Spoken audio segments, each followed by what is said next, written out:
Happy Sunday. Good afternoon, everybody.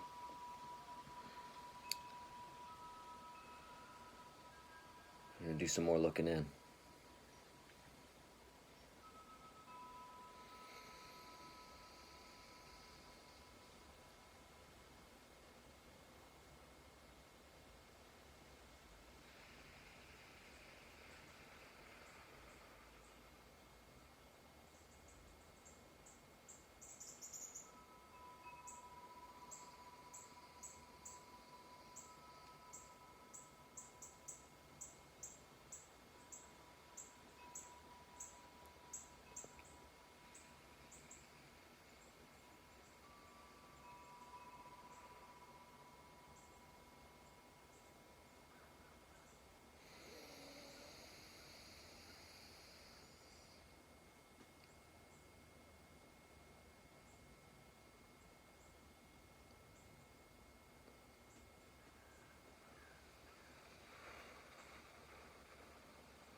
You know, the first ride I went through, must have been around 2 or 3 years old. It was around fall, close to like the holiday time. We were all at my grandparents' house, like a lot of families do. And I'm sitting at the end of the bed, watching my grandparents and my uncle. They're talking, they're getting dressed. It's a Saturday. My uncle's on the one side of the bed putting on his tie. My grandparents are on the other side of the room. They're talking about the service that we're going to be going to later. My uncle goes, "Well, what are we doing?" Grandma says, "Well, they're doing a play." And Uncle says, "Oh, cool, which one?" "Cagliostro." He goes, "Oh, that's a good one." Grandpa looks at me, and my uncle goes, "Well, you know, he's in it." Uncle says, "Oh, what's his part?" Grandpa kind of pauses, goes, "The divine."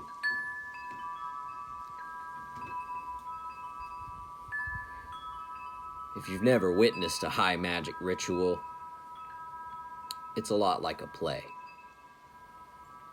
There are scripts and props, costumes, and some acting. It's a lot like a play.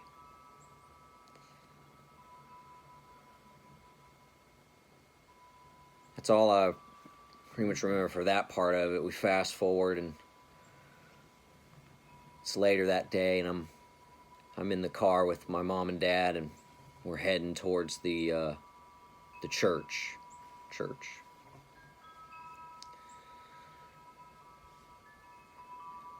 I'm in the car seat in the back. Mom's in the passenger seat. Dad's driving. Mom's going on about how they always exclude her, and she wants to be included this time. She always felt like she wasn't as included as the rest of them during these services. And we get there. We get to the location, and it's a Masonic lodge in Portland, Oregon, at a crossroads. It's kind of fitting. And we park across the street, parallel to the sidewalk. And Mom gets out, unbuckles me out the car seat. She's wearing a teal blue dress. It smells like perfume. Everybody's dressed up for like a church service. And she picks me up, and we walk across the street towards the front of the building. She's holding me, carrying me. We go up the steps.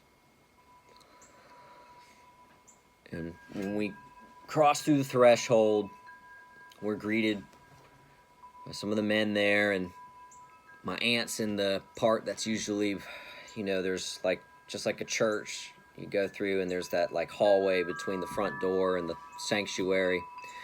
And my aunt's there, and she greets us, and she looks at me. My mom's holding me, goes, "He can't be in here." I take notice, and I remember thinking when she said that, she doesn't like me.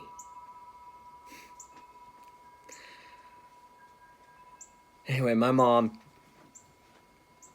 says, "Well, he can be in here. I can be in here. If I can be here, he can be here." And I remember then thinking like, yeah, cool, thanks, Mom.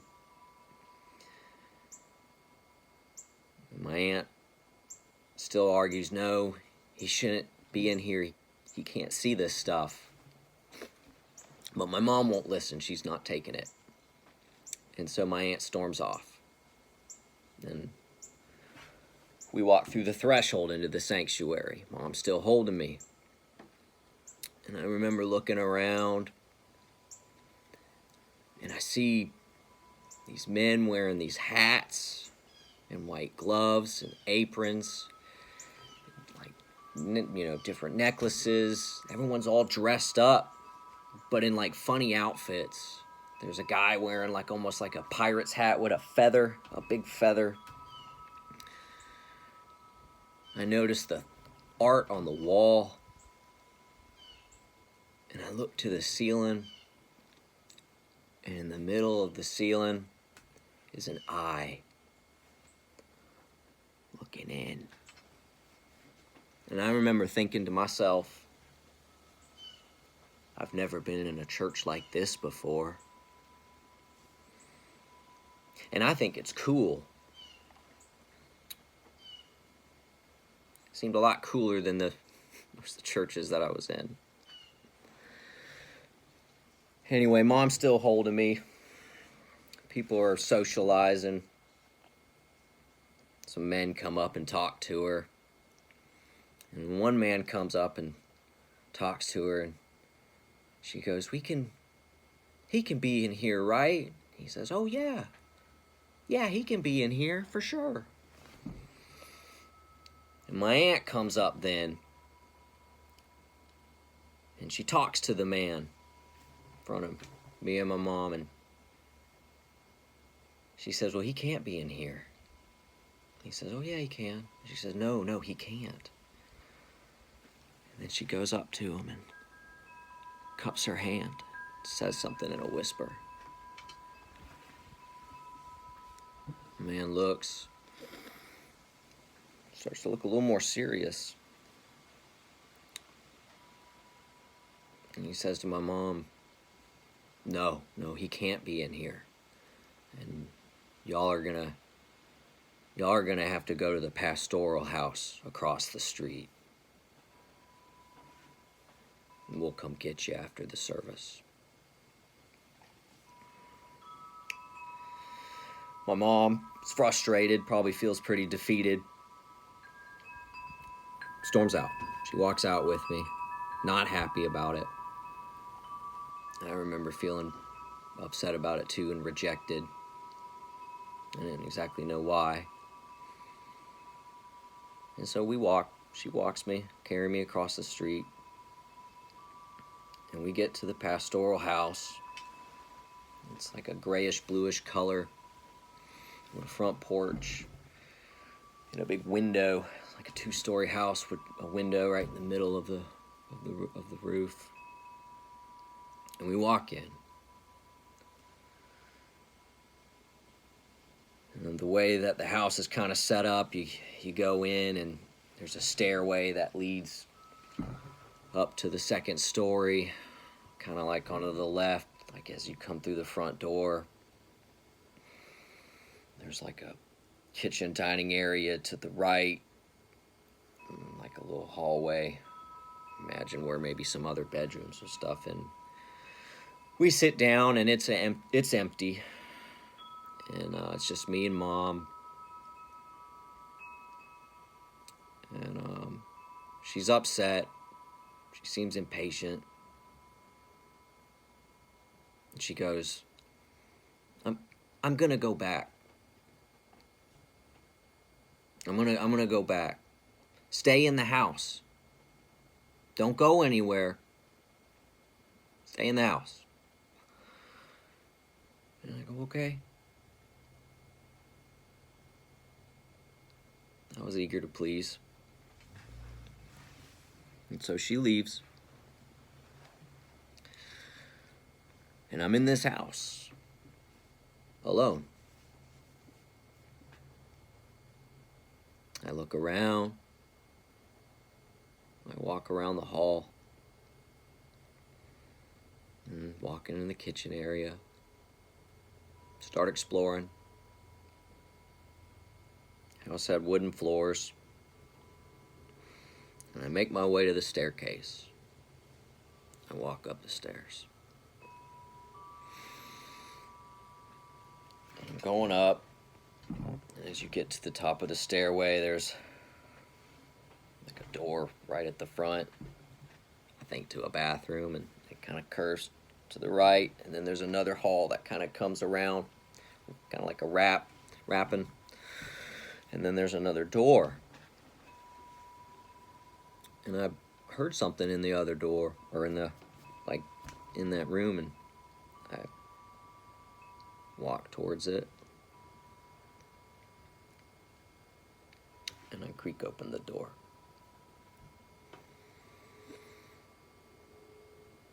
And when I open the door, I look to the left, and there's a man.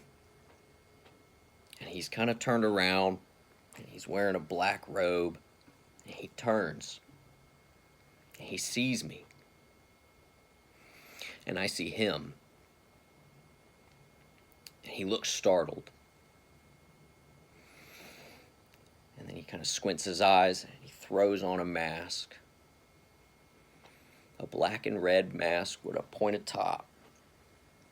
Like a Klansman mask.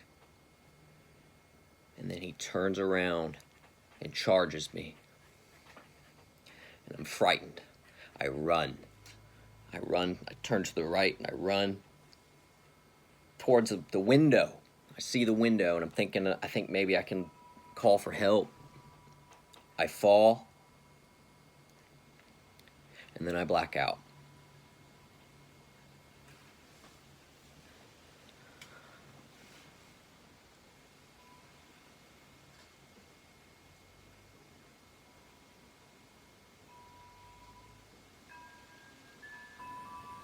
I ended up waking up. I'm in the same spot, and my family are all around me. I hear my aunt yelling at my mom, saying, "You should have stayed. You were supposed to stay here. You were supposed to stay with him." Mom's going, "Why? You said I could. Y'all said I could go in. Y'all said I could stay." She's arguing why she left. And they realize I'm waking up. "Oh, he's waking up. He's waking up." And then they pick me up.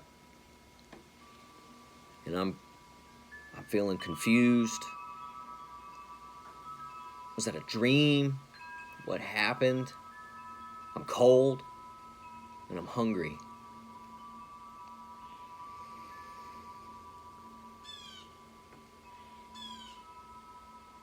And when they pick me up, take me down the stairs, back to the car, and it's nighttime now.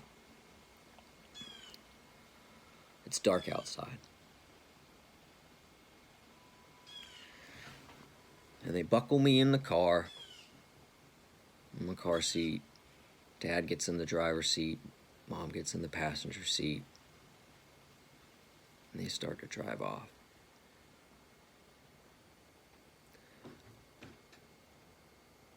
Dad turns. He looks to Mom.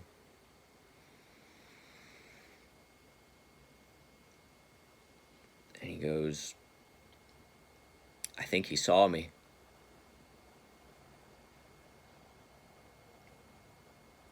Mom looks. She says, "You better hope he doesn't remember."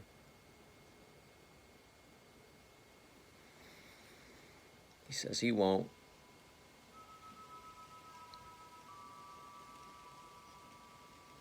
But how could I forget?